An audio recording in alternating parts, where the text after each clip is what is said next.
Mistake here, and 2019 is shaping up to be the year where the notch dies. At least this type of notch.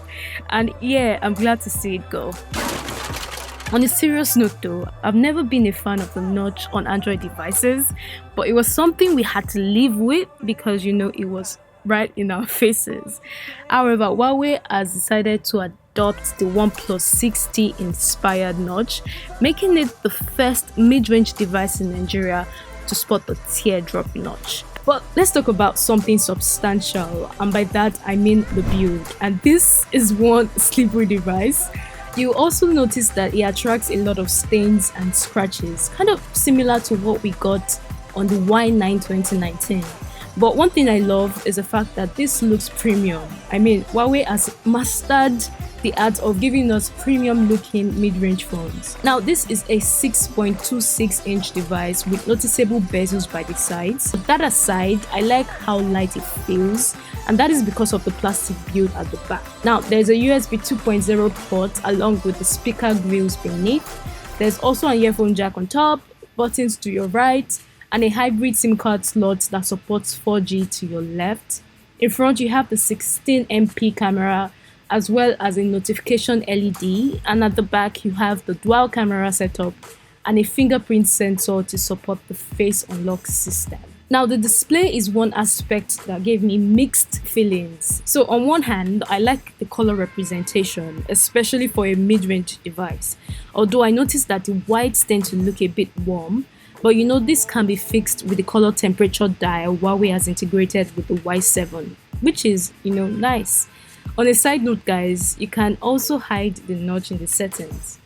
But on the other hand, I don't like the fact that this comes with a 720p display, which means that there is no way for you to watch 1080p YouTube videos.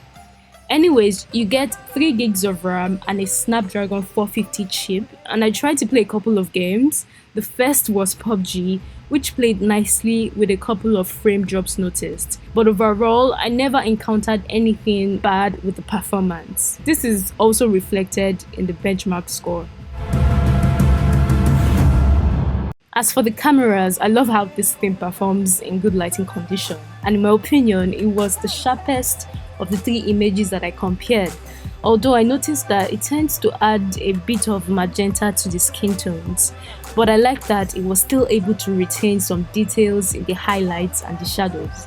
Now the edge detection on the Y7 Prime is quite okay. So moving to selfies, and I think the Y7 Prime did a good job in keeping the details, as you can see from these shots. I also tried to take a picture in low light with one source of light, and the skin tones on the Y7 Prime looked natural as opposed to the washed out image on the Redmi S2. It also had punchier colors as seen in these pictures.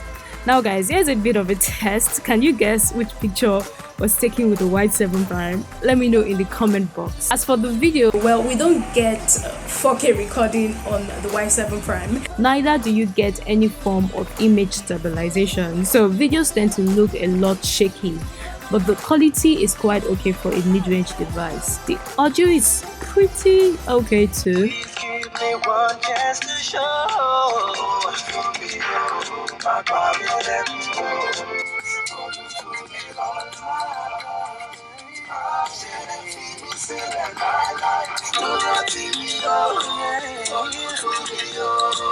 Now switching to the battery life, and this thing is a powerhouse. Like, I was able to use it for up to 2 days of moderate use.